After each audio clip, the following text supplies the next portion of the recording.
on that side.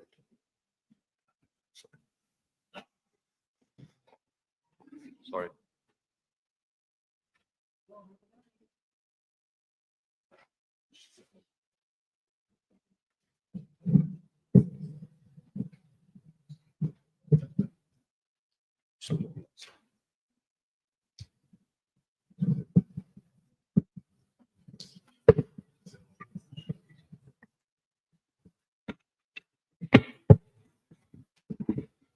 It's Stevie Wonder superstition.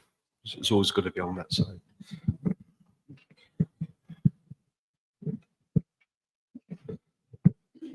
Good evening, everyone, including people I haven't seen for 24 hours.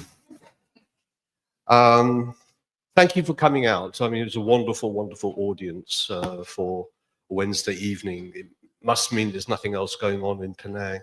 But a very warm welcome to all of you for what I believe will be a very engaging and very interesting evening of celebration. And I'd also, as usual, like to thank the Penang Institute staff, the team here, for always doing such a splendid job. This is being live streamed, so when you contribute later in the evening, you'll be reaching the entire universe. Keep your remarks clean, would you? Thank you. And in particular, I want to thank our speakers who are going to be addressing you later on. I'll be introducing them in due course. And in particular, this event celebrates not only the life and the memory of Sybil Kathigasu, one of the really significant figures in Malayan history in the early to middle decades of the 20th century. But in particular, we're celebrating the fact that her unique memoir, No Dram of Mercy, which has been published in various formats over the decades, is now in translation in 2 other languages.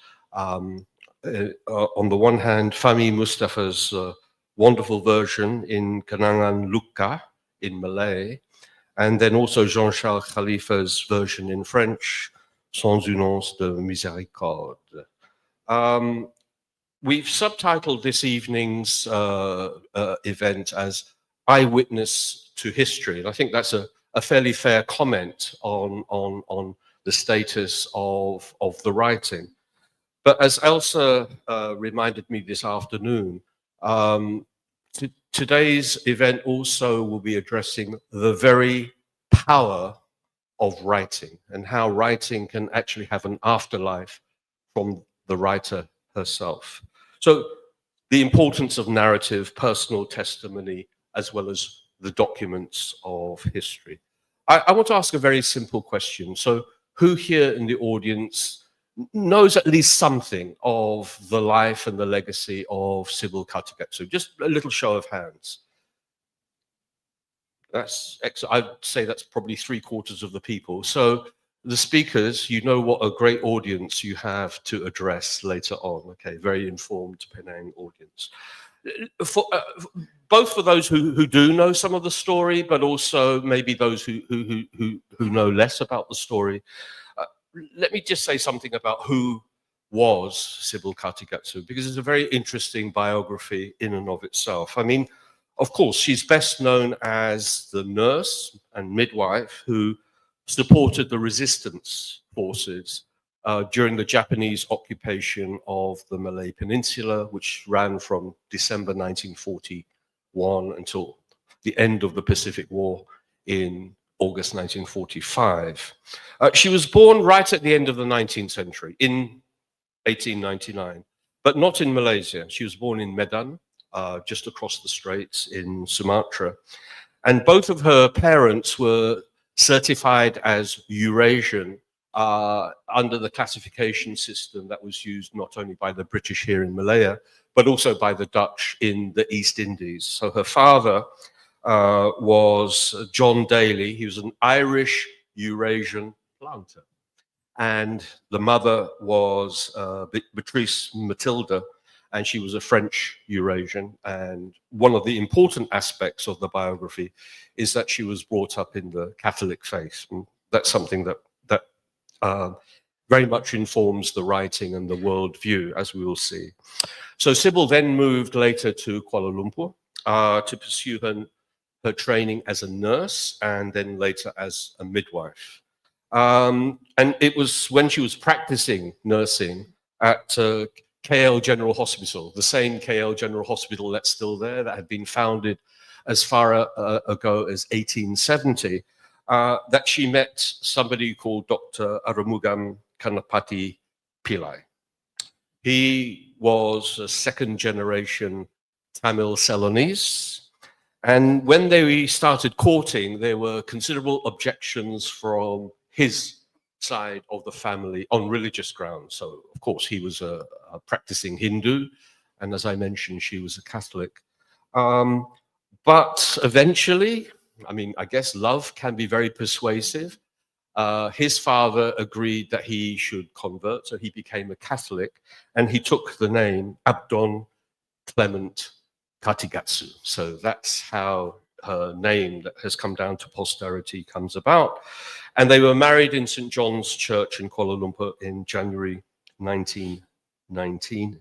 Sybil was not even 20 years old. So that's a little bit of the background story. She and the husband then ran a clinic in Ipoh at what was then called Brewster Road, but now it's Jalan Sultan Idris Shah, from 1926 right up to the eve of the Japanese occupation of the peninsula in December 1941. Together with their adopted son, William, and their two daughters, Olga and Dawn, they managed to escape from Ipoh, which of course was overrun by Japanese forces, and they went to a small town some 15 kilometers outside Ipoh called Papan. That town has a really interesting history for its own sake. Papan in Malay, of course, means plank, like a wooden plank.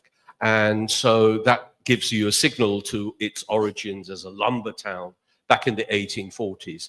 But from the 1880s onwards, as part of the Kinta Valley tin rush, it became one of those great small tin towns that dot the Kinta Valley and Perak. And I've seen, thanks to my friend Lo Siak Hong, I've seen photographs of Papan's processions and street life 110 years ago. It was a very, very lively town. If you go to the town today, of course, it's almost like a ghost town, but it's a fascinating insight into a part of Malayan history. And the Kathigasu family lived at 74 Main Street, which is still there. And it's today kept as a modest memorial museum by my friend Hong, who's here with us in the audience today. The family kept a secret shortwave wireless, so they were able to listen to like the BBC World Service and so on. And most importantly, they started supplying medicines and other medical services to resistance fighters, especially those associated with the famous Malayan People's Anti-Japanese Army, and they did so over quite an extended period of time. She was then betrayed, or rather the family was then betrayed. And it was at that moment that both the husband, Dr. Kathigasu, and Sybil were arrested. He first, she a month later, and the entire family was tortured by the notorious Kempeitai, the Japanese secret police. And then in February 45, they were sentenced to imprisonment. He for 15 years and she for life imprisonment. So this was in February 1945. Fortunately, the war came to an end, as I mentioned, in August 1945. And after the war, Sybil went to Britain for medical treatment. And it was then that she began writing in earnest the memoir that would become No Dram of Mercy. It wasn't published immediately. It was first published in 1954 by Neville Spearman privately, but it then was actually taken up by Oxford University Press and published by them. It was only in 2006 that a Malaysian publisher actually deemed fit to publish the story locally, and that was Prometheus in Kuala Lumpur. More recently, our friends at Gerakbudaya in PJ have published not only the English language edition, but also the Chinese language translation. And so they've been in circulation for quite some time. And as I mentioned in my opening remarks, Gerakbudaya has also published Fahmi's wonderful translation into Malay, Kenangan Luka. So that just came out this year.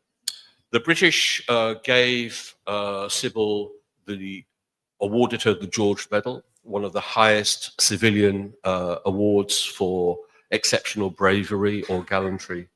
And she died on the 12th of June, 1948, having never fully recovered from the torture that was inflicted on her.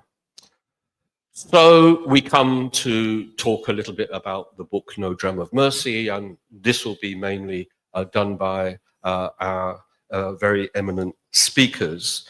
I'd just like to say something about the book, because quite rightly it's considered to be a very rare example of an autobiography from an ordinary citizen. Of course, she was no ordinary person whatsoever, but especially of a female, of a woman writing in this way. And historians and others recently have actually picked up on the significance, indeed the uniqueness of this particular testimony that we have.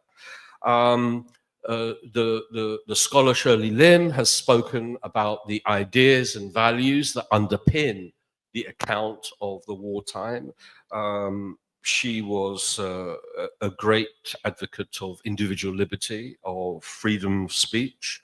Her politics, she was very clearly, broadly pro-British, but at the same time, she very much supported the righteousness of the resistance movement, very evidently, given that she helped a lot of them at great personal peril to herself.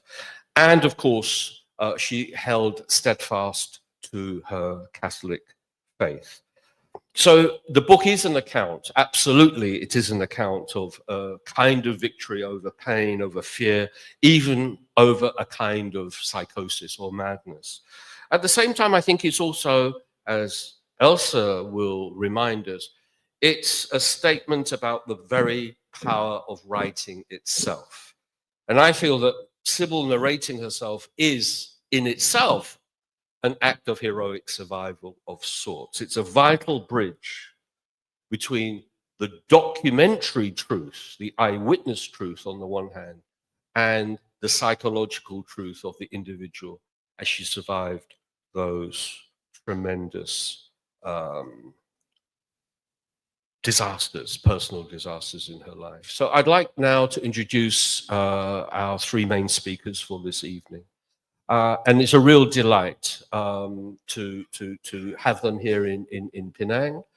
They've been on a grand tour. Well, if you call a grand tour being in Petaling Jaya, Ipoh, and Penang, that's kind of quite grand. That's a fairly grand tour. Our first speaker will be my dear friend, Elsa Lafay de Michaud. Elsa is a political economist of some note and professor at the National Institute of Oriental Languages and Civilizations in Paris, in France, and also has of course had a very long relationship with Malaysia in various ways, promoting academic and scientific and cultural exchanges between France and Malaysia. And in particular, she's the author of a really tremendous book, The Development of Malaysian Capitalism, which Pat Chong tells me is out of print. So yes, it's very popular, but you need to tell your publisher to get it back into print. Okay. Our second speaker, another very, very dear friend from Penang, although originally he's like from the East Coast somewhere, but he's shipped up in Penang. And this is Fahmi Mustaffa. He's a writer, he's a literary editor, translator, he's a visual artist, he's an all-round Renaissance man de nos jours, and he's a provocateur par excellence. And he has played for a very long time a very pivotal role in the Malaysian cultural and literary art landscape and so on. And just to show what an incredible guy he is, the previous book, the most recently published book as a translation of Marcus Aurelius's Meditations. I mean, there you go, you know. So this is Fahmi. And then last, somebody I just met half an hour ago, but extremely charming. This is Jean-Charles Khalifa. He's a professor in English and linguistics at the University of Poitiers, which is in central France. And he has a major portfolio of translations. I was noticing very interestingly, Ken Kesey, that was a very interesting person. And he's also the French adapter for the award-winning graphic novel, My Favorite Thing is Monsters by Émile Ferriès. So could we give a very warm Penang welcome to our speakers for this evening?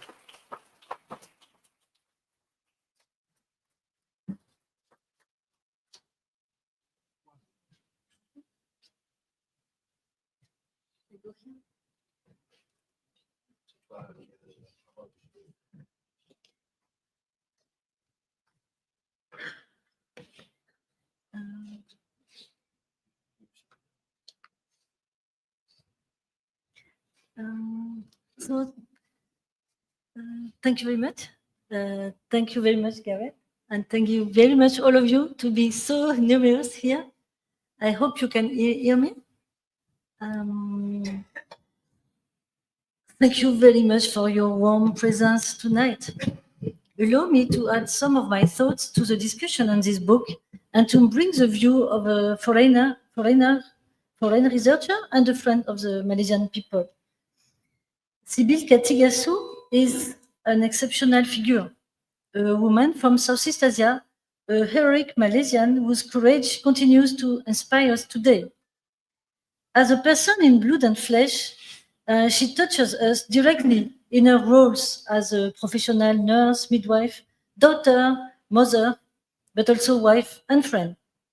I like the way of the very independent Sybil and her daughter was been emphasizing this trait of her character. The very independent Sybil showed great confidence, took responsibility for those in her care. She was very close, especially to her mother, Beatrice, while working and assisting her husband in the clinic. Clement Kathigasu valued her opinion highly. Written in a classic narrative style that her English language education can explain, the text unfolds from the first day to the last day of the Japanese occupation.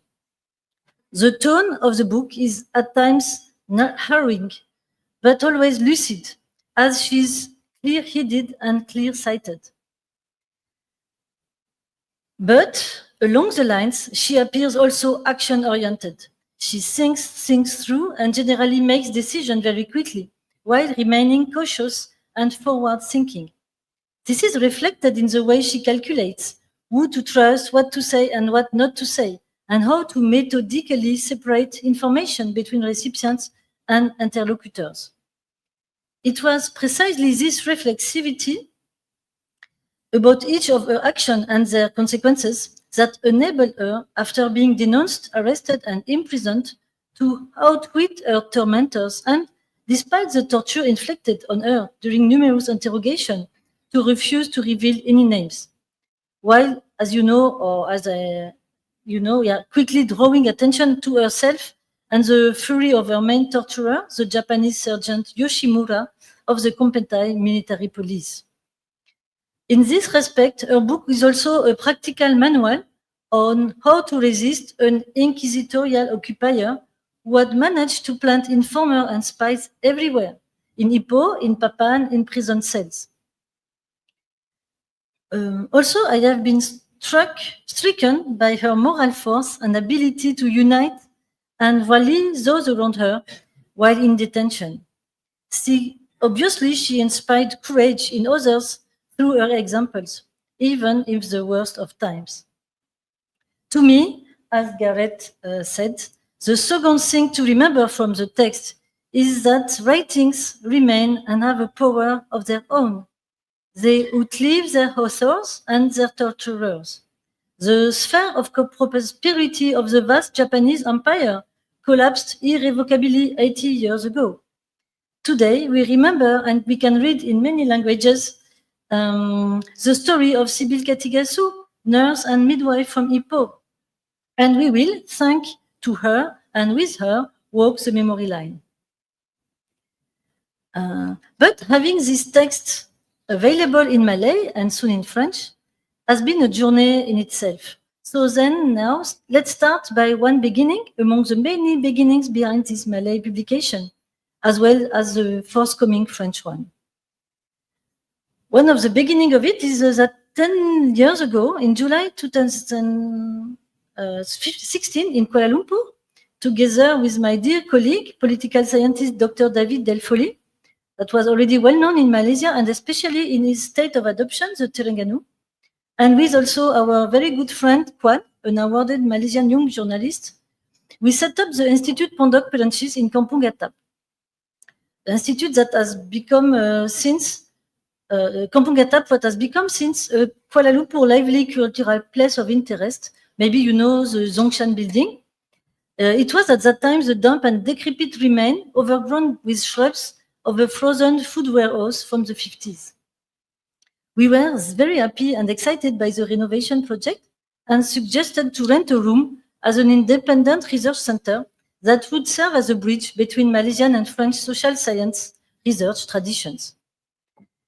In doing so, we intended to get a better understanding of the rapid and complex political, social, and economic transformation taking place in Malaysia and also more broadly in Southeast Asia.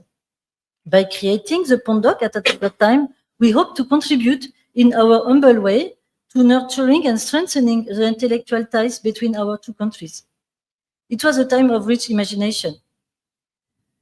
Then at INALCO, Paris, the kind of French version of SOAS, we translated the multilingual Voices of the Displaced, anthology of poems of migrant workers in Malaysia, published by Gerakbudaya in 2017, into French. The name in French is Les Voix de l'Exil Malaisie. It has been published by Arquiris in Toulouse in 2023, multilingual also. Then we translated Piramli songs from Malay into French. So why Sybil Kathigasu? How did she appear in the picture?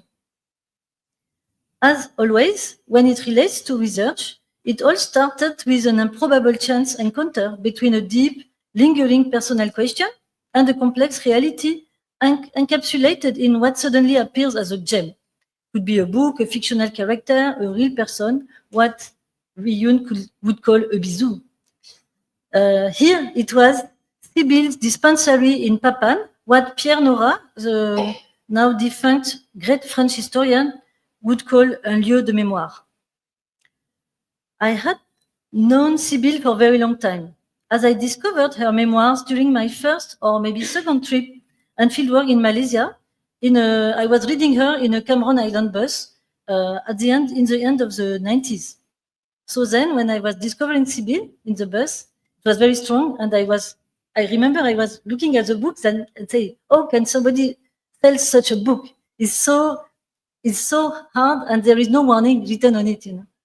And then I remember perfectly this moment. But at that time, Sybil was Sybil to me, just a matter of fact. Then again, maybe in 2015, in Kuala Lumpur, I was walking in the street and I immediately recognized her face printed on the wall. Simply so, silently haunting Kuala Lumpur urban landscape. Maybe two other women's faces were also printed on the pillars of the Chinatown, downstairs of the Aku Cafe. I knew already what Aku meant. So that is for the second encounter. I discovered that Sybil was conjuring up something special, maybe precious, and which needed to be revealed to some Malaysian people. I imagine young people at that time, printing on the wall during the night. But it was only in December 2023 that it turned into a personal and passionate project. when I visited my friend Hong, Lo Siak Hong here, 18 months ago, coming back to Ipoh after the new labor regime in Southeast Asia international conference that with my colleagues in France we organized at the Bayview Hotel in Penang. So I went to Ipoh and then Hong brought me to Papan. When Hong told me more about Sybil while visiting her dispensary in Papan, I immediately connected her figure with recent artist work that, through films, video installation, or photos, were precisely, independently, and simultaneously asking why this period of time had fallen into collective oblivion. The period of time in question was the Japanese occupation and the guerrilla fighting against the occupiers. This is the same question that has been asked in Ipoh 2 days ago when we were in the Saint Michael Church, having taken a new form, more technical, but indeed very similar in its context and in the urgency feeling. Why does this translation into Malay remain 70 years in waiting? Maybe it needed simply a scholar, a foreigner, a friend. So after many months of hard work, we are very happy to celebrate and discuss together the publishing of Kenangan Luka, the Malay translation of No Dram of Mercy.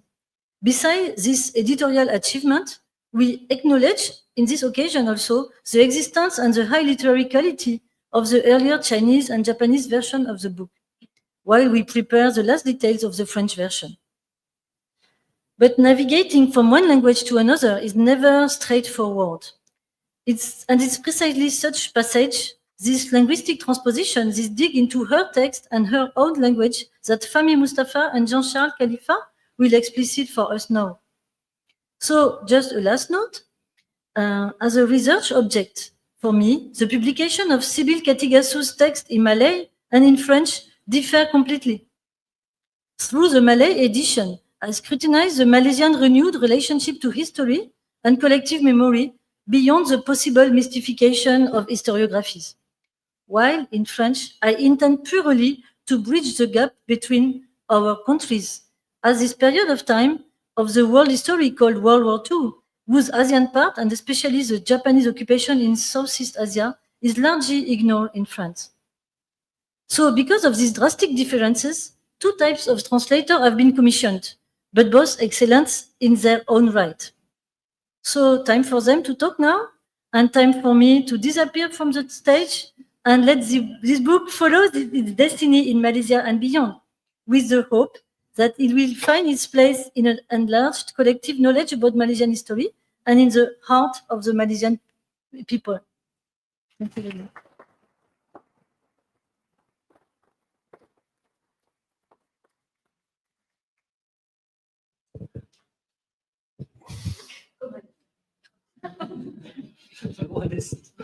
You just deserted us. People have many questions for you later. Oh, after you'll come back. Thank you so much, Elsa, for that critical reading. I was very struck, especially by this notion in contemporary anthropology and history of lieux de mémoire, places of memory, and this is something to explore in relationship to Papan as a place, as a space, as a part of an imagined past that is captured in this book. So we had these two wonderful gentlemen on your left, to my right, and we just conferred and we flipped a coin and Fahmi won. So Fahmi's going to give some reflections to you on his translation into Malay of Sybil Kathigasu. Please give a warm welcome to Fahmi Mustaffa. Thank you.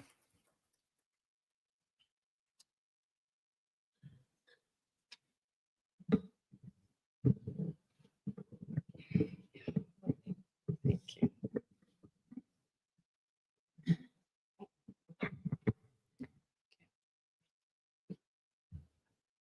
Saat bekalan elektrik terputus, kami terpisah jauh daripada dunia luar, tanpa jaringan radio maupun telefon. Mujurlah kami ada bateri yang masih berfungsi dan beginilah hidup kami sehari-hari. I met Sybil 2 hours every single day for 1 year. And normally I met her at night, not in my dreams, hopefully, and in the reality. And we work on every single day, me and the editor and Elsa, every single day. And for the first month, it was not about translating the book at all. There are certain questions that I have to create and fabricate, and I have to answer before you translate anything. You see, translation is not just changing the languages, it's giving a new life when you translate it from one language to another. And I read the book before, but you know, when you were young and you read this book, and when you're getting older and you read the same book, and it feels different now that you're a little bit more hit with life. And I asked Sybil, why are you here? Why do you write things like this? And for what? And for more than 1 month, I tried to answer that question. I have the picture in my phone. That's some part of the ritual before I translate it. It happened to me with Marcus too, but he was some very stubborn man. But not Sybil. She, in my room, she's not a national hero and she's not a midwife. She is a person with a story. So I started with that, and I want to repeat again what Gareth said. It's the power of writing, the power of telling stories. And I start from one word to another. When you read it again, you know this is not only the recollections of history, it's also recollections of psychology, emotion. It's a little bit of everything. And it makes me wonder why, after 70 years of her passing away, now that we were able to have a chance to publish it in national language. And I found it very peculiar to that answer, but perhaps we know the answer to that. So when I translate this book, the attention focus on Sybil, not what her went through. Because from that power source, you get to deliver the tone. In Malay, there are so many words to represent. For example, I. How do you translate I in Malay? Do you use aku? Do you use saya? Or do you use daku? And you have to know what kind of word you want to use, because those words represent status. It represents emotion, you know. You can't be angry and say saya, you say aku. And how to curse in Malay, how to beautifully curse in Malay. And how do you write when she's suffering so much? You know, when you read her account, she's been beaten almost to death, and you want to be poetic when you write that, it doesn't sit well with me. So if you're able to have a chance to read in Malay, you see that Sybil character changes over time. She is more hopeful in the beginning and reflective toward the end. And in the middle of it, the good thing about it is she doesn't want to be a hero, and she doesn't know that. But her acts, of all her acts that she's been doing, it's an heroic act. And I found quite a very joyful, if I should say that, when you're translating it, of translating something so beautifully encouraged and something so violent. Because my experience with Japanese occupation comes from my grandmother. I was born in Terengganu by the sea, and they came with a bicycle, very healthy ones, and they go and attack you. And there are few places that the Japanese won't attack, which is the house of worships. And that's why my mother told me. My grandmother nails was plucked out by the Japanese. And so those are the memory of Japanese that I carry with me when I'm going up. And at this stage, when I translated it, I said, how do I approach the text that has been traumatizing my grandmother so much? And how do you translate it so beautifully of something so painful? So I guess that is a political game that I'm in, and it's a political dilemma. It feels like gambling where nobody's winning. And for every single day for 2 hours, I slowly learn why Sybil wanted to do this. In my opinion, in my speculation, this is a gift for everyone. It's a very painful gift to receive. It's a gift anyway. And now what are we going to do with it? So I guess we will carry the legacy of being so reflective that it determines where we're going to move forward with the gift that we receive tonight. Thank you.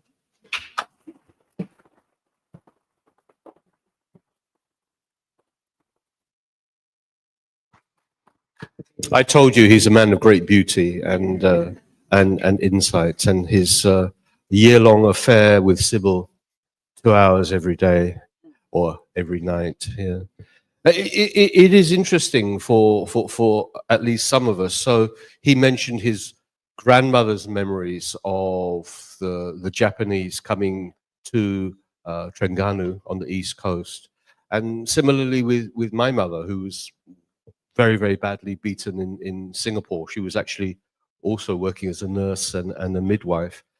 And it's very interesting how these stories cascade across the generations, and what we can make of those stories, not as a part of historical blame, but also what we can learn about them for today's very, very harsh realities, which were also mentioned by Elsa.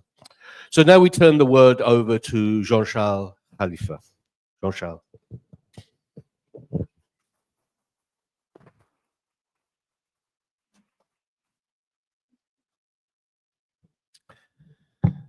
« 1941.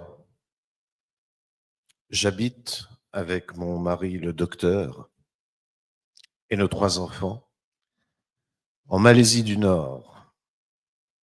Les temps étaient alors à l'attente angoissée, car même si nous vivions en apparence une vie normale, nous redoutions tous une guerre qui nous semblait plus imminente à chaque journée qui passait.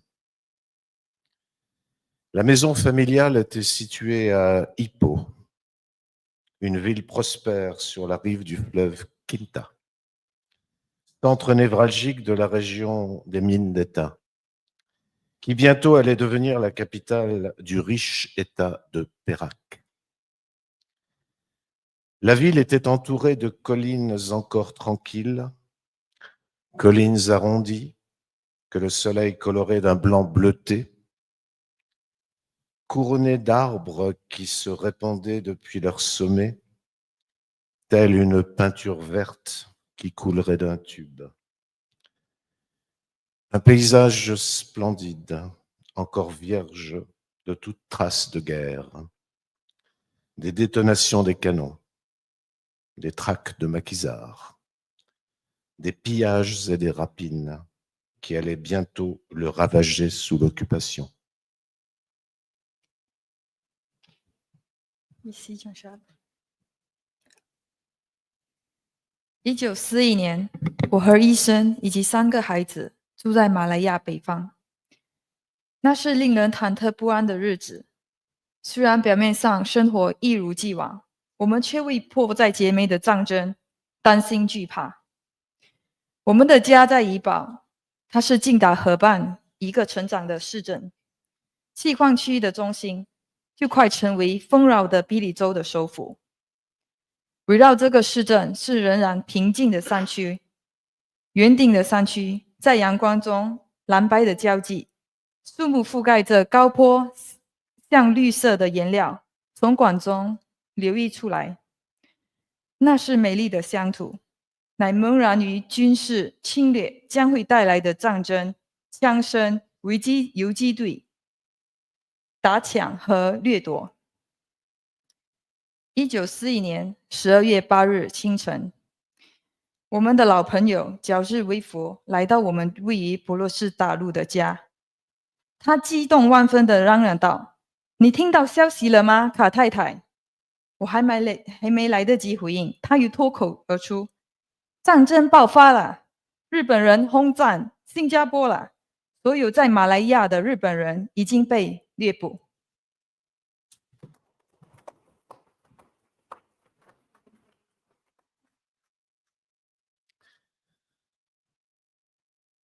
Ladies and gentlemen, what you heard was a bilingual version of the beginning of chapter 1, which now it is my honor and privilege to read out to you in the original English. In 1941, the doctor and I, with our 3 children, were living in northern Malaya. These were days of suspense and anxiety, for although outwardly life went on much as usual, we were all dreading the outbreak of war, which seemed daily more imminent. Our home was in Ipoh, a growing town on the banks of the Kinta River, center of the tin mining district and soon to become capital of the rich state of Perak. Round the town were the still peaceful hills, rounded hills, bluish white in the sunshine, with trees spilling over their upper slopes like green paint spilling out of a tube. It was beautiful country, still innocent of the trappings of war, the sound of guns, the hunting down of guerrillas, the robbery and rapine that were to come with the occupation. As Gareth mentioned in his introduction, my academic speciality is linguistics, formal linguistics. Every time I say that in front of an audience, I see panic in people's eyes. What is he going to say now? Don't worry. But I'll just be using some of those tools to maybe tell you about Sybil through her language, using the passage I read first in French and then in English, and that Yun here read in Chinese. And I do hope that some of you appreciated the Spanish reading.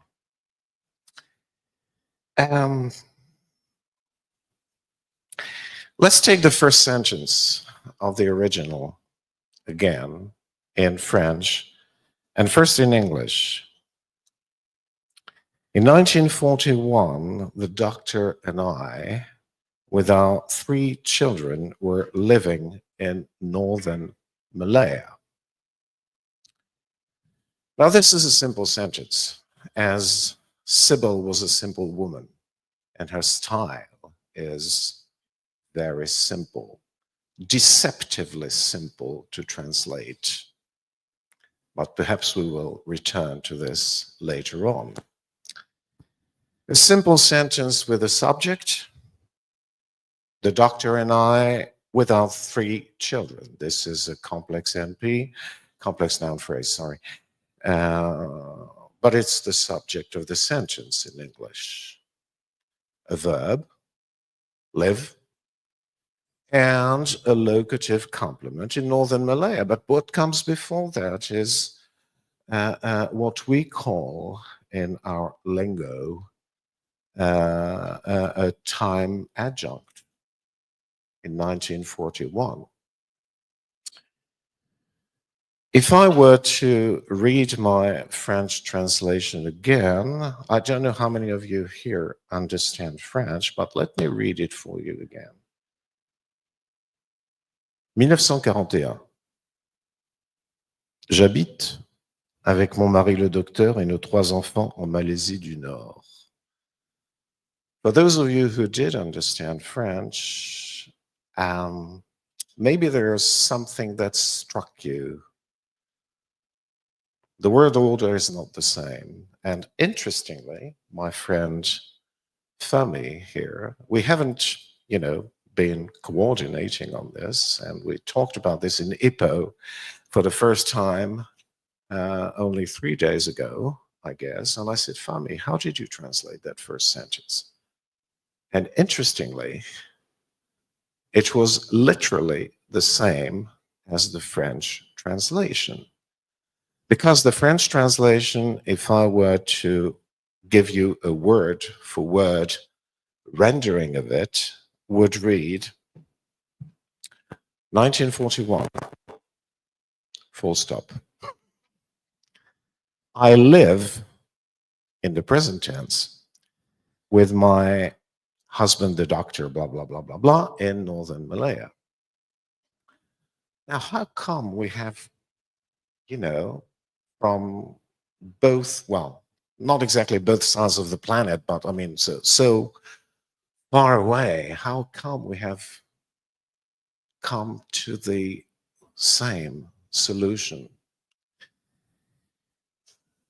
Let me give you a little bit of linguistics. There are languages like English or French, or probably Italian, and well, a lot of languages in the world that are what we call subject prominent. That is to say, where the marking, the grammatical marking is on the subject. The subject agrees with the verb, okay? And there are other languages, like a lot of Asian languages, Japanese is a case in point, and Chinese too, which are topic prominent. Now, the topic of a sentence is what the sentence is about, okay? Of course, it can be conflated with the subject, but not all the time. In Japanese, for instance, it is not. In Japanese, if I were to say Mary has blue eyes, I would say Mary wa marks the topic in Japanese, okay? So Mary would not be the subject of the sentence. The subject would be eyes, or blue eyes, right? And I understand it's the same in Chinese, right? Okay, now if we return to this first sentence, why on earth did Fahmi and myself translate it the way we did translate it? Simply because the real topic of the sentence, let me read it again for you. In 1941, the doctor and I, with our 3 children, were living in northern Malaya. Okay, there is a subject, the doctor and I, with our 3 children, but it's not the topic of the sentence. The topic of the sentence is 1941. And that's the reason why Fahmi and myself just isolated 1941, because this is what it's all about. It's the watershed year. It's the year that changed everything in northern Malaya, in Southeast Asia, and in the whole world. Right. But the consequence of that, the linguistic consequence, is interesting. If 1941 is the topic of the sentence, or the sentence, and thus the book, you all know the importance of incipits or incipits. I don't know how you folks would pronounce it. It's incipit in Latin. It's the opening of a narrative. Okay, you all know the importance of it. And in this case, the book, I mean, the sentence, the paragraph, the chapter, the whole book is not about Sybil. She's not the topic of the book, which means that the I and Fahmi insisted on the importance of the first person pronoun. And in a moment, if we have time to go into details, I'm looking at Gareth. Okay, yeah, eventually. I will tell you something about second person pronoun in French. But anyway, so what I mean to say, quite simply, is that the I, the first person pronoun she uses in the book, and this goes for the whole story, okay? It's not just specific I, it's not just about herself. It is a universal I, as maybe a symbol, a token, well, whatever word you may like to choose, but the I, Sybil's I, represents the whole of mankind, okay? And the whole, well, let's say, suffering of mankind. Right. Now, I don't know how we do this now, or do we? A pas de deux. Oh, this is interesting. We're going to dance, right? So if I were to give you some technical details, some of you might be interested in, on the specific difficulties I had translating. First of all, I'd like to return to what Fahmi said about asking Sybil questions. You said, my dear Fahmi, that every day you asked her questions. It's not what I did. And there's a good reason for that. I mean, as a Frenchman, contrary to people like Fahmi, or most of you here, or even people like Huyen, because the Chinese play a great role in the story, I felt a bit of an outsider, and instead of asking Sybil questions, at the very beginning, once I had read the book, how shall I put it? It's a word that is untranslatable in French, but it's awe in English. I stood in awe of her because of all that suffering and because of the way she handled all that suffering.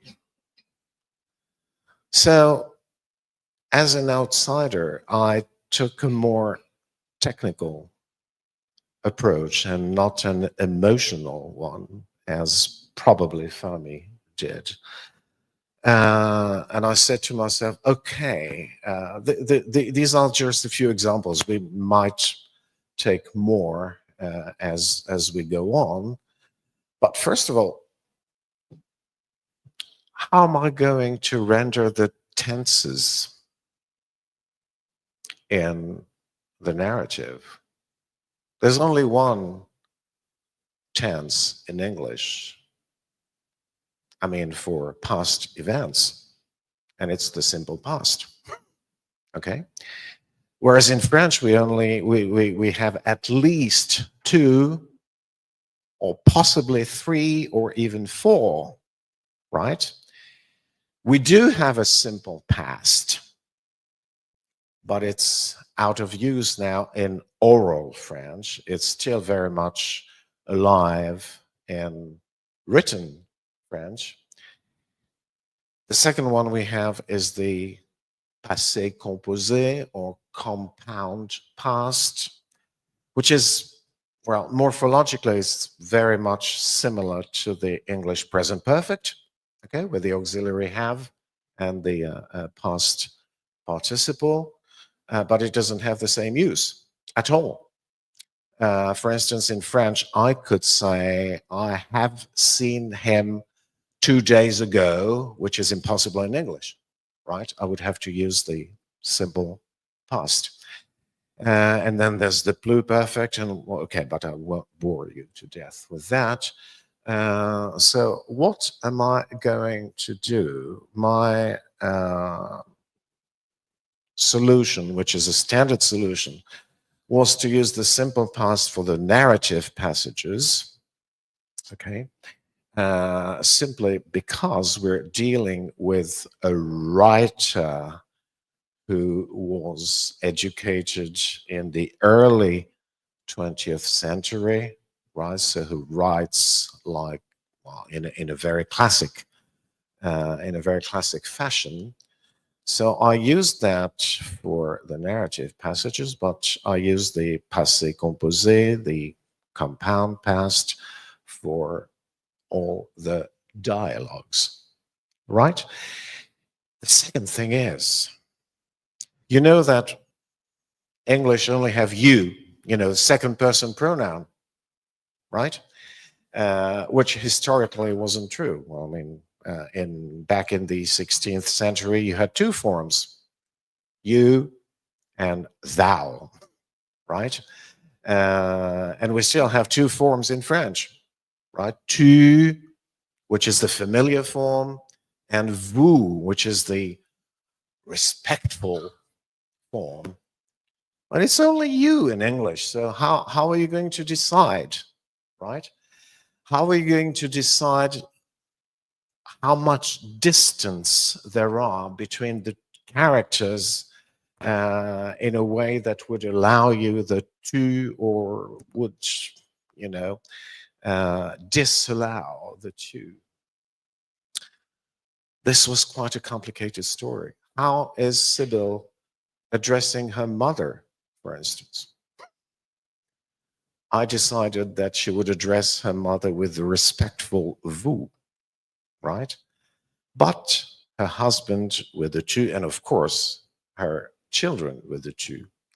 There are lots of characters. There are servants, there are soldiers, there are, of course, her Japanese tormentors, whom she necessarily addresses as vous, okay? But how is she going to address the Chinese people, for instance? So we decided, and this I had to ask Elsa about that, we decided that for the older characters, the older Chinese women, she would use the vous form, the respectful form.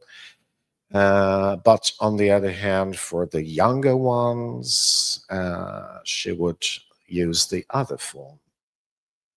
And there were all sorts of, gray zones. How is she going to address this or that character? This will be my last example, and I'll hand over to Fahmi. Again, one interesting question is terms of address. For instance, she would always address Yoshimura, her infamous tormentor, as officer, which is if you want to ask something from a policeman in the street, you would address him as officer. No determiner. Yeah. Okay. Even if you speak to the prime minister, journalists would address the prime minister of Great Britain as prime minister. No determiner. There's no way you can do this in French. Okay? If I were to address the prime minister, I would have to say Mr. Prime Minister, Monsieur le Premier Ministre. So Sybil always addresses Yoshimura not as officier, but as Monsieur l'officier. Okay? And these are just a few details of the difficulty and the decisions. That, when you translate something, you have to take a decision at every crossroads, every word, virtually. Okay, and one decision leads to another decision. And this is what makes translating fascinating, because some people sometimes ask me about, well, I mean, you've written thousands of pages with your translation. Why don't you write yourself? Why don't you write a book? Why don't you write a novel? I said, no way. I'm too lazy for that, you know? Simply because, well, translation is so creative. And yet you don't have to bother with, you know, creating characters, creating a plot, and unfolding a story. Thank you very much.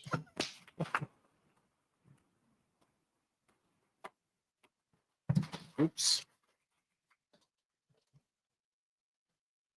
My apologies. I didn't know that Hui Ying was going to actually do her reading at that moment, so I should have introduced her if I had known. But wonderful reading. Thank you very, very much, and beautifully paired with Jean-Charles.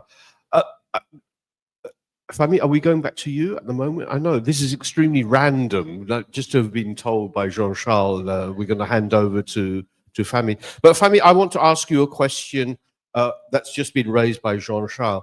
So, of course, in Malay, as indeed nearly all languages, I mean, one can think of Javanese as an example. Questions of status when you address people, how distant, how intimate can those be? How did you go about addressing those questions in your Malay translation? There is one, thank you.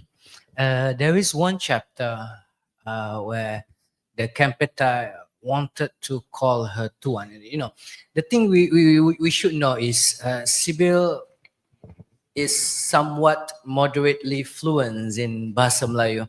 So that's how it's translated like that in Bahasa Melayu. If you go too poetic about it, you know that's not her voice.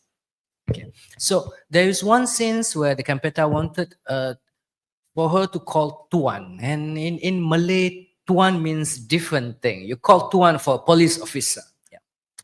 And Tuan Pegawai is a different thing, because Tuan Pegawai is acknowledging the position. But if the people you just knew, or the people come to you and say, call me Tuan, it's a bit impolite and very rude, because as if you own me. And that is important words that the Kempeta wanted Sybil to repeatedly call him Tuan. And at first I addressed it as Tuan Pegawai, because Sybil can never call her Tuan, because she's a bit of a resistant herself. So those are the things that we play along in Malay language. For example, do you say Sybil as saya or aku? And she can't be writing saying saya bersama. No, because that doesn't sound intimate in Malay. Because when you speak to God in Malay, you speak in aku, because aku is closer, it's more informal, it's closer. So when Sybil speaks in memoir, it's aku. When you're translating, for example, the words from a prophet, and you want to describe a prophet, you cannot say aku, because prophet cannot say aku, is quite rude, and prophet cannot say saya because it's too wide, it's too general. So in prophet we use daku, which is the sounds of respect and sounds of nobility. So those kind of tiny big things that you have to be aware of, especially during that scenes, and a lot going on in the book that I have to playing chess with. Oops. If I may just pick up from here, just for a second, about Tuan. Of course, your problem in Malay is not the same as mine in French, because Tuan doesn't refer to anything. So I just had to keep it as well as such, and there will probably be a footnote for that. You don't mind using footnotes to annotate for a readership that's not familiar? That's part of your translation practice, is it? Yeah. To use footnoting. Well, it all depends. If I translate a novel, I mean a real novel, the standard practice is to keep footnotes as minimal as possible, as close to zero as possible, of course, because it impedes the reading. Sometimes you cannot, you cannot do otherwise. But in this case, it's going to be an academic publication, as it were. So there will be footnotes. Are you going to include a glossary of terms as well? We will be including a glossary of Japanese terms. Elsa here has a very, very notorious colleague who helped us with the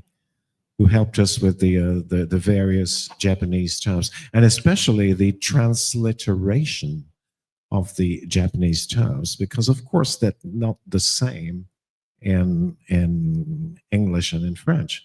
And I was surprised, actually, and I should have thought about that. There's the Kempetai, which is not spelled the same in English and in French. You know, if to take a very simple example, if I take the name Stalin, for instance, okay, to take a famous one, it has no E at the end in English, but it would have one at the end in French. So it would, you know, a transliteration can be a headache. Fahmi, on your Malay, you do have a glossary of terms. Yep, we do. It was discussed later during the ends of the publication that we're going to put some of the glossaries, normally just for the abbreviations. And, you know, when we do the editing process, we found one incomplete fact about something, which is known as moru. It's not only Indian types of milk, but it's actually more towards a yogurt thing. And we've been deciding with the editor and Elsa. So should we put a bracket, a footnote on that? And you knowing me, I said, let it be. Because at the end of the day, after you read it, you just don't read it and go to sleep. You read it and you research more and you find more. In Malay, there's also, I put certain nuances. For example, si, Jepun. I think most of people heard about the si and sang. For example, sang kancil. There's a word sang and there's a word si tanggang. So sang and si is very different. For example, if you want to say someone is not to your liking or very bad, you say si. So it goes with si Jepun or si berdebah. But if for the hero, like kancil, we call it sang kancil. So there's a little nuances that I put to give its, you know, flavor. Beautiful examples. I was struck by a contrast in what the two of you said. So Fahmi meditating every night with Sybil, entering quite an emotional level of intimacy with her and asking Sybil questions. So you had this dialogue going with her. With Jean-Charles, you actually said, because of your status as an outsider, now that's a huge statement to make, insider, outsider, but that you took a more, quote, technical approach to the problem. I wonder if both of you would reflect on what difference that makes in terms of the re-representation of the original. Huge question. Fahmi? Me first? Okay. Yes. Gives me time to think. Just to reflect. Gareth loved to reflect. When I first got the job done to translate Sybil Kathigasu, there's always the questions of appropriation. I mean, don't come for the same time, don't share the same gender, the same experience and all that. And, you know, from that factor alone, me having to do the translation without considering her context is quite an appropriation for me. I don't feel comfortable working on it. And because we also don't. This is not a fiction that I'm translating. It's a memoir. So whether I like it or not, I have to put some context. I don't have a lot of context besides the documents. I read the trials. I read the trials and the documents, and I watched the film by my friend Bernard and all that. And still, I needed some context for me. And of all the intellectual and theory and all that, it doesn't give me the pleasure. Because when I work on the translation, I want that pleasure to be the drive, so that I can be honest with the translation. So that's how I have the picture and I have the question, because I want to understand the point of view of a mother.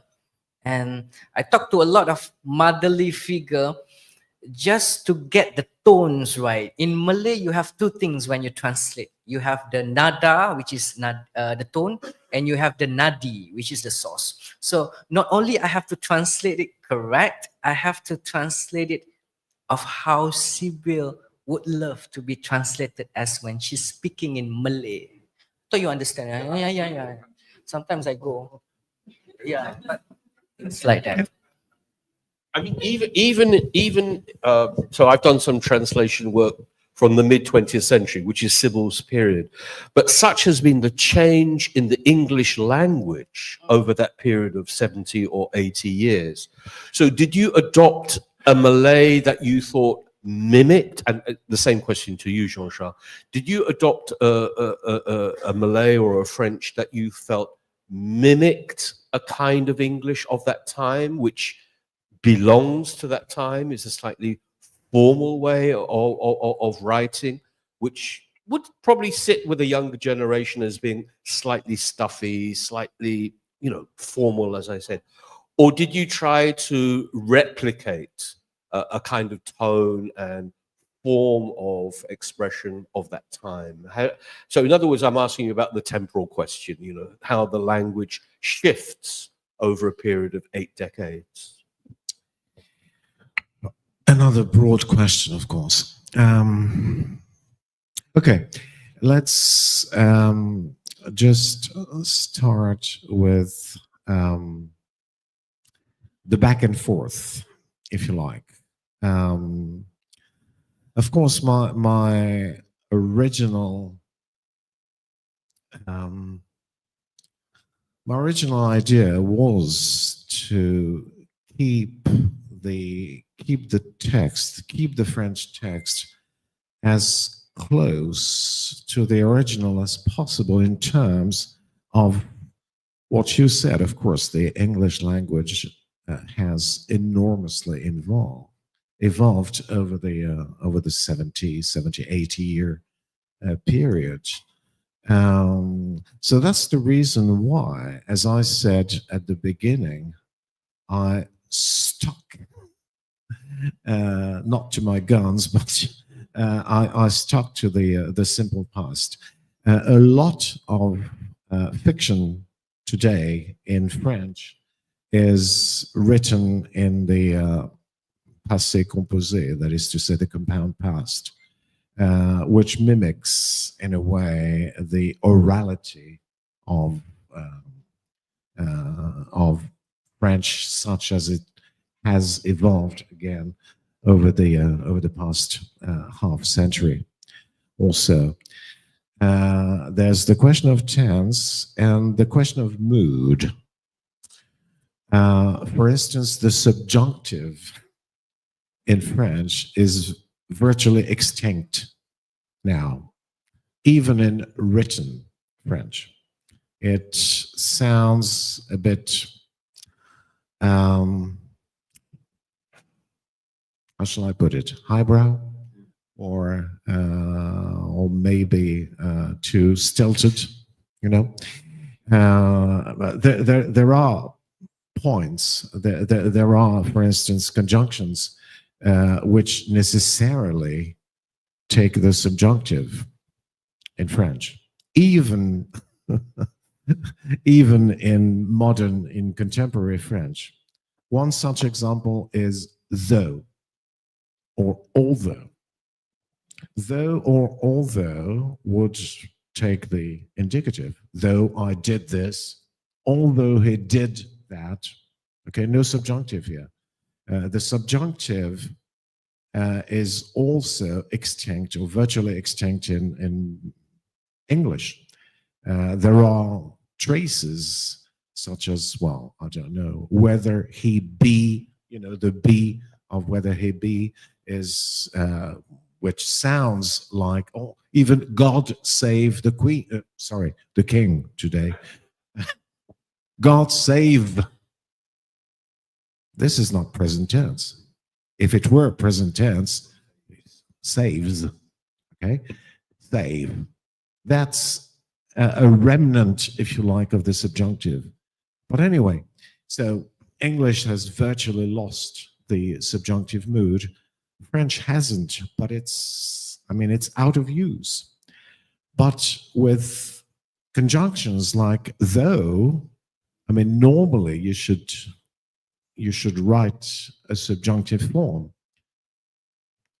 Bien que, that's the equivalent of though, okay? Bien qu'il fasse, that's present subjunctive, okay? And this maybe sounds quite strange. Well, the present subjunctive does not really sound strange, but it's the imperfect subjunctive that really does. And my choice was to keep those, only here and there, of course, in order to, do justice to this, to the English of that period. I didn't realize we were going to go into a very deep conversation about this, the use and not use of the subjunctive. What I want to do at this stage is to invite Elsa to come back on the platform, but also to please open up. This is the randomness of this evening.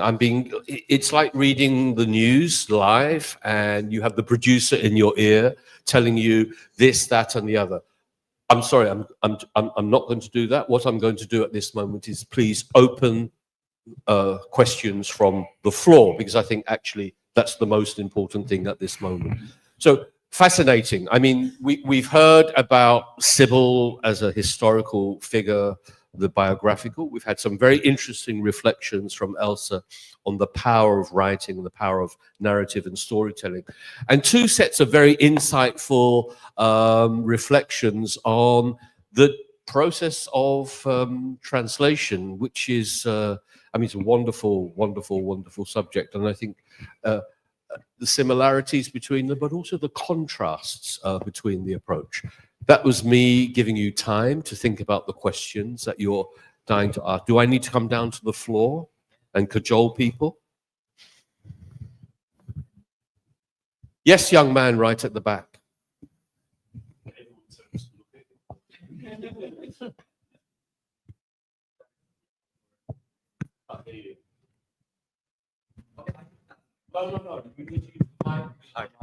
Okay, all right, thank you.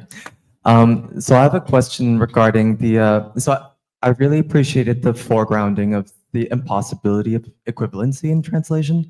And I think a question for Fahmi is, were there any moments where you encountered untranslatable moments or moments that were inevitably lost in translation, or violence would have been inevitably inflicted in the process of reinterpretation? And my question for Jean-Charles is, what role does research play in your kind of translation approach? Do you look at memoirs in the past where, I don't know, the texts from this period have been translated to French, or do you kind of just base everything off of instinct and your experience, and if it feels right, then we'll just kind of go with this approach, as opposed to, yeah, kind of referencing other texts that have come before? Thank you. There are many, many challenges, of course. At first, the challenge was translating the words, and settled few of it. And after that, the translations of sound. It's very difficult to translate a sound. And when you translate, for example, I'm in pain, and you translate in Malay, aku sakit, there is no sound to it. there is nothing to it. It's just literal translation that robots can do. So translating sound is quite a challenge, especially in chapter 11 and above, where she was beaten almost to death and all that. And I found it very difficult, interesting too, because the first is I faced technical challenge, language word, la la la la, ding dong, and after that, it's more than just a technical challenge. How do you translate sound when somebody in pain and they said something and they scream something? What kind of word you choose? For example, in Malay, where they said they bring dawn. For example, in English, they bring dawn. In Malay, you can say mereka membawa dawn. Membawa, which means to carry. But it doesn't mean anything because the Japanese don't carry you like that. They inherit you. So the choices of word reflects the sound that will be made when you're reading it. So I guess that's the challenge that I slowly managed to manage at the end.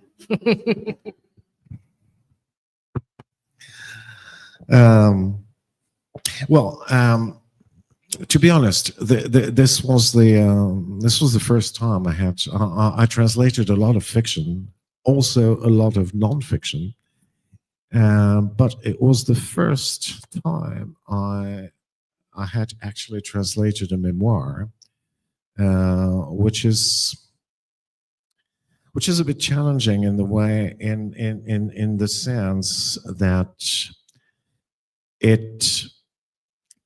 it's not fiction, so it gives the translator less leeway, if you like, less freedom to, well, play with the language than in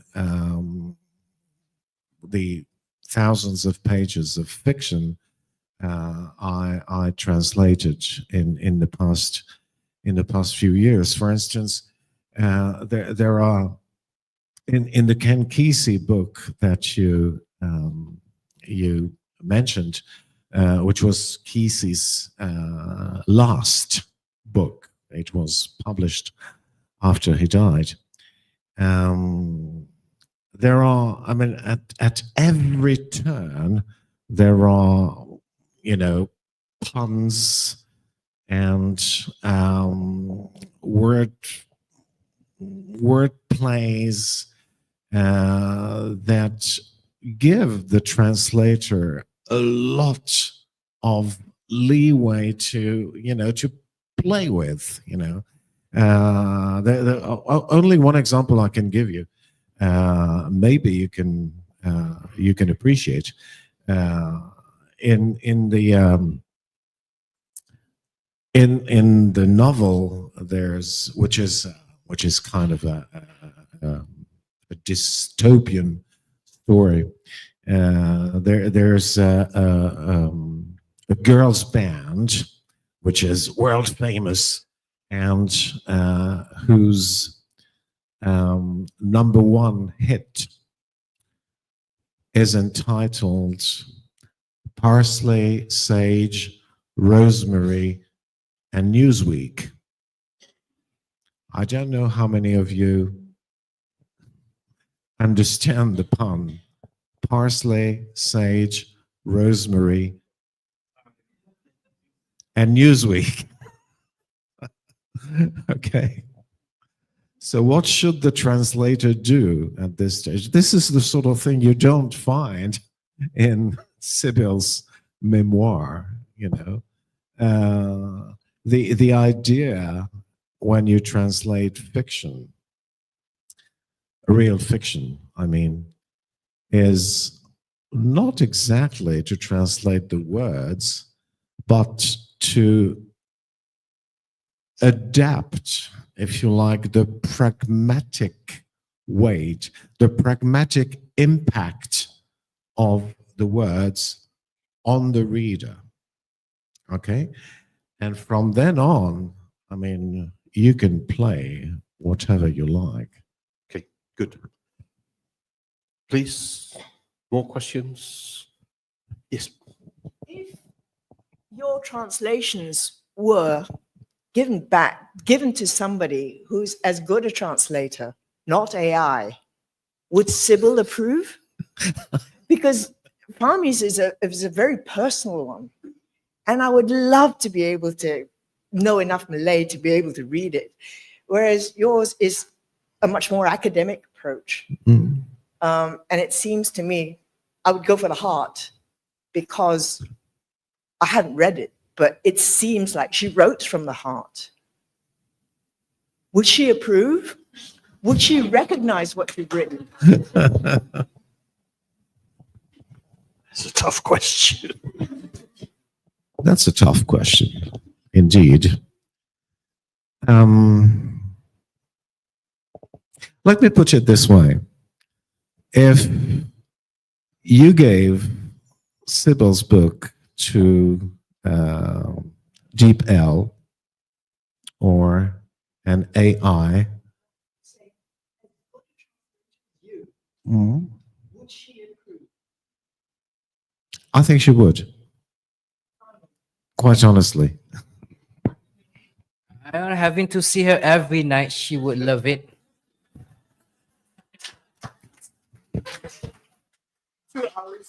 Hey, before he put Sybil to bed each night, you know, they embraced each other. Embrace each other. Let me collect some questions, please. No, Anwar first.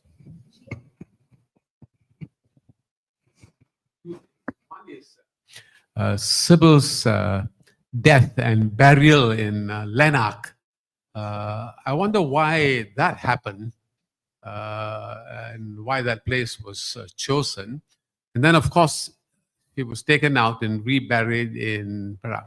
It'd be interesting to find out if there is still any sign in that town and any reason that people still remember her there.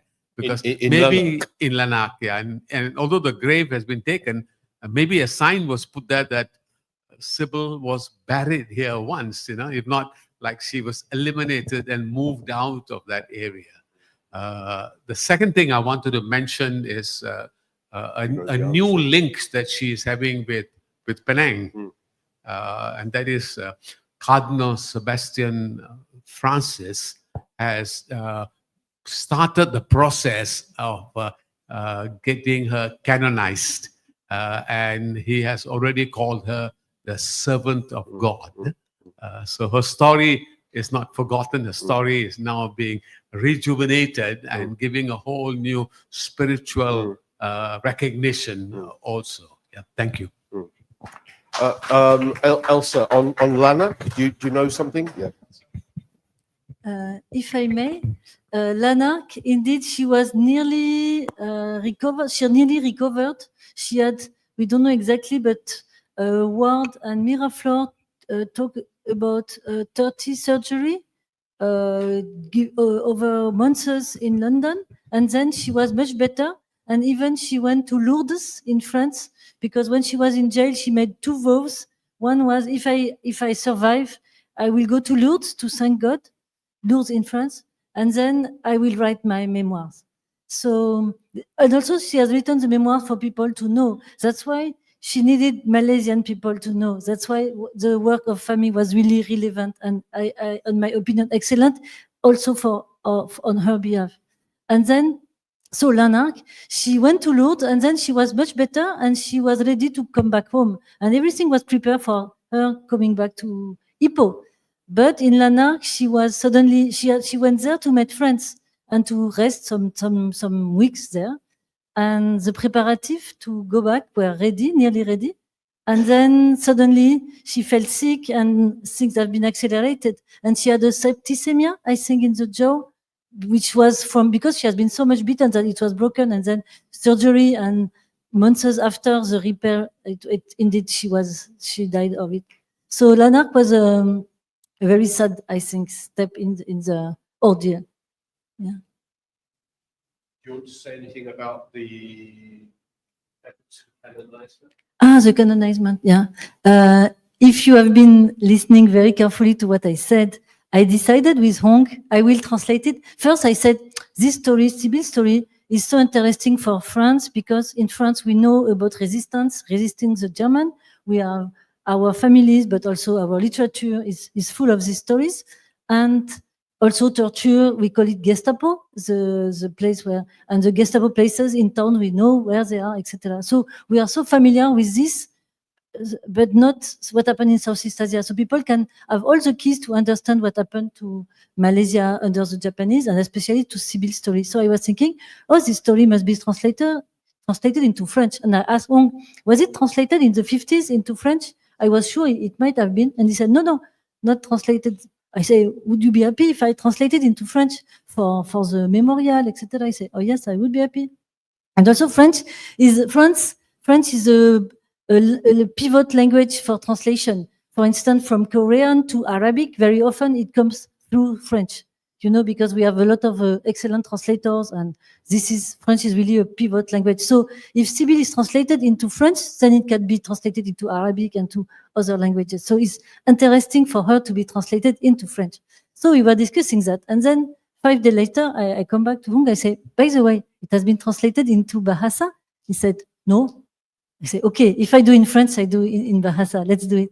That's why all started. And it started maybe 6-7 months before we learned about the canonization intention of the cardinal.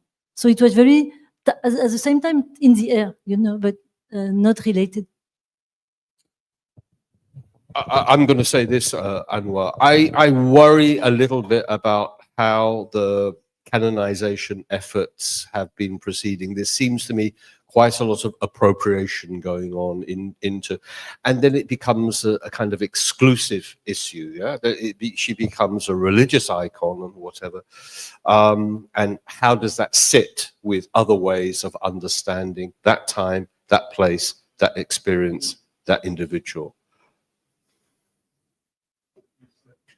It's interesting to hear about the difficulty in translation with the word, with the pronouns you. In my Hokkien, you, we don't use that, especially when we refer to somebody of a higher status or seniority than ourselves. Like with my mother, I could never use the word you, because I would become a horrible son. So I just say, Mommy, have tea? Mommy, you haven't, I don't use the you. And in Hokkien language, the pronouns you, do you want some? It's very rude. Can I get you some? It's a different way of using the word you. That is about the use of language and the difficulty in translation. All said, I have no hostility towards the Japanese or the British. My grandfather on my father's side was killed by the Japanese bombing. And when we went to the grave, it's very interesting, the whole area, everyone died on the same day. So that is the and then also the a historical fact of Penang, the CRC has got a statue of Queen Victoria, a memorial to the British Empire. And it was interesting to know that one Japanese general helped to cover up the memorial with planks so that after the war, that memorial stays in its original place and it was not damaged or demolished.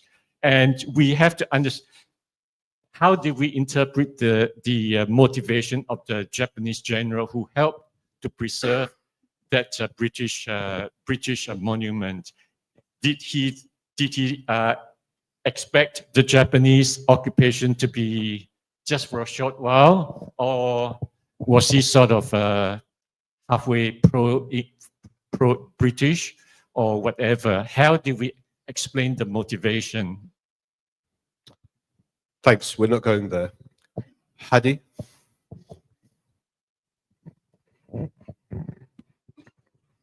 Thank you. I just wanted to say I really enjoyed the breakdown earlier because I have a deep passion for linguistics and also because I speak both French and Malay. And a question that I had was around how do you go about translating these I'm not sure what the word is, exclamations. Like in Malay, we have all of these like adoy walao, you know, and in French, the ones I know are maybe not for polite conversation, but you know, we have all of these sort of short, very emotional bursts. And how do you go about translating that? And just a follow-up question I had, which maybe relates to what you were saying about the sanctification. I didn't catch the word you used. You just made that. You just translated that word, didn't you? The The sanctification. Which is, I've heard that there are actually two versions of her memoir. There's one that she wrote like an original. I don't know if this is true. You have to let me know. And there's a sort of second version that was rewritten. And I'm wondering if that's true, which one did you use as sort of source material? Okay, translating exclamations, including. But Sybil was very polite, wasn't she? She didn't. But yeah, so there's another manuscript, a typescript, which is in my possession in a digitalized form. Semua ada baik. And maybe I would like to ask my dear bestest friend, Hong, who's skulking around in the back row. Hong, please say something about Semua ada baik. This is the way to find it. Hong, come to the front so everyone can see your handsome face. I'm not for sale. Just to let you know, this is the one and only Lo Siak Hong, who runs the Sybil Kathigasu House Memorial Museum on Main Street in Papan. So he is an extremely important character in the memorialization of. Yeah, so Sybil important Kathigasu. that Cardinal Sebastian gave me a big hug. The Cardinal? Everybody. Yeah. Hashtag me too. Okay, Hadi, there are two versions. The original manuscript that was typewritten, photo size paper, super thin, double line spacing, and 52 chapters. We have Elsa and I have decided to ask Gareth to edit and to actually format the whole thing, right? Oh, you're so good at birthing. Yeah. I don't want to put any. I don't want to slide your translation. Your translation is a ghost written format. Yeah, somebody else has ghost written the No Dram of Mercy. When Elsa dug deep into the subject, I relented and said, okay, we got this. So we are now working on Semua Ada Baik. Or rather, actually, when she found out that there's Semua Ada Baik, she wanted to use that for the title of the Malay translation. And I thought, let me think about it. And then we started thinking that we would publish Semua Ada Baik as a historical document. And hopefully we can get a funder for that and to help set the record straight that she was real. And in her own words, you can read that the translation, the ghostwritten No Dram of Mercy is a true reflection of what she wrote. But there are things that were missing.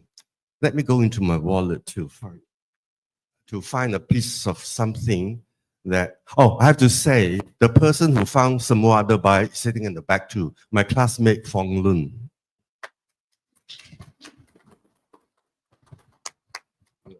I'm looking for the piece of paper he passed to me when we were having a beer before we came here. That's all right. That's what friends do. That's why you were late. And happy. In Semua Ada Baik, Fong Lun told me, read this. I was branded as a spy, condemned in my aid to the poor and all classes of suffering humanity. This did not appear in No Dram of Mercy. And why didn't it? You translators go and work it out. Yeah, so the 22 years, almost 23, of my heritage work. I'm a heritage bum, you know, I'm not academic or fantastic, super duper talented people. Although I'm so beautiful in your eyes, aren't I?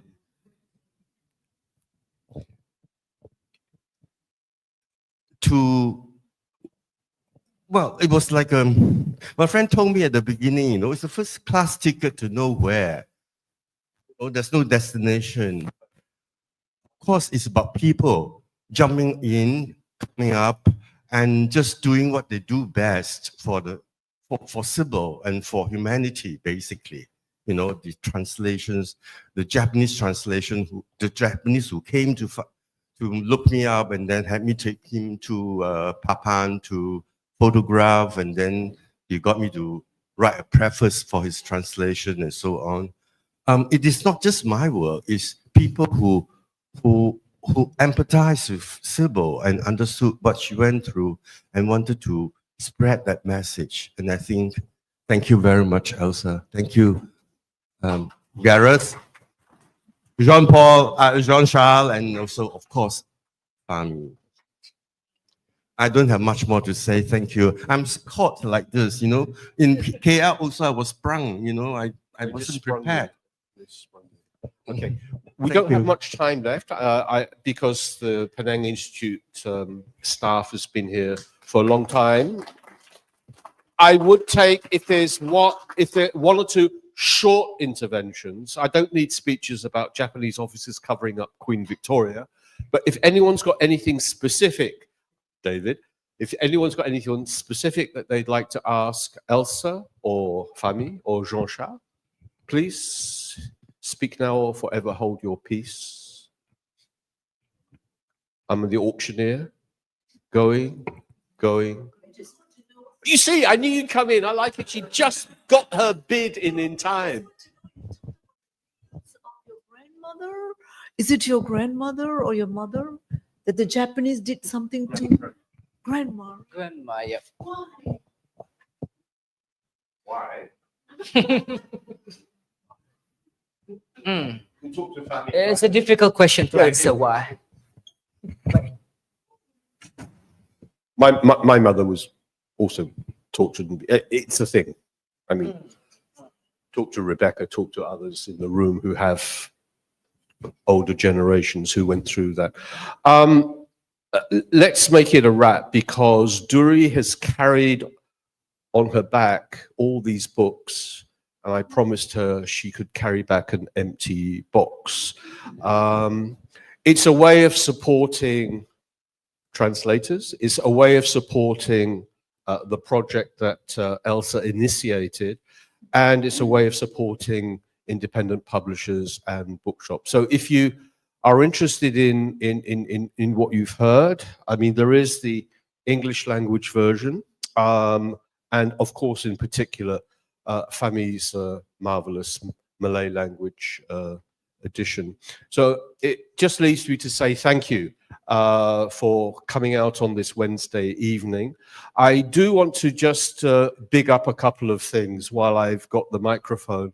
The Georgetown Festival starts in earnest on this weekend, and I just would ask all of you, support our local artists, creatives, support the cultural ecosystem that we're building here in Penang, because everyone relies on you to step out, come out and support.